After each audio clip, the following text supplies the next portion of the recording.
One truck lane policy sa C5 at sa Katipunan Avenue para patuloy na maibsan ang bigat ng trapiko sa mga nasabing kalsada. Mula sa Quezon City, may ulat on the spot si Bam Alegre. Bam!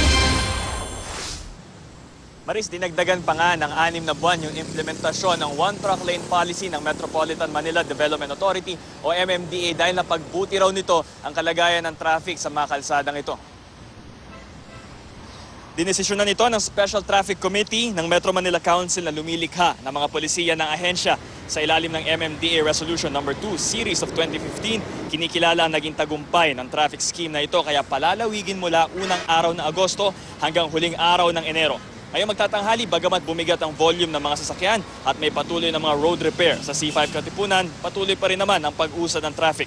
Nauna na sinabi ng grupong Aduana Business Club na ikinatutuwa nila ang pagpapalawig sa one truck lane policy. Malaki raw kasing tulong ito para matiyak na tuloy-tuloy ang biyahe ng mga truck. Yun nga lang, di raw may iwasang may delay sa delivery ng mga produkto pag isang lane lang ang dinadaanan, pero mas mainam na raw ito kaysa walang madaanan. Ang ilan natin nakausap na truck driver, hindi naman minasama ang pagpapalawig sa one truck lane policy.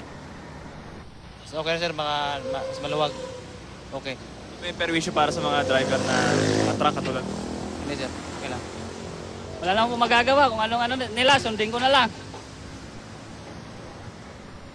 Marisa, ngayon may build-up tayo nakikita dito sa ating likuran at mas pansin ito doon sa one truck lane policy. Pero itong pagbigat na ito, doon lang sa may area ng mga stoplights at continuous naman yung daloy ng trapiko rito. Yan ang latest mula rito. Balik sa iyo dyan, Maris. Maraming salamat, Bam Alegre.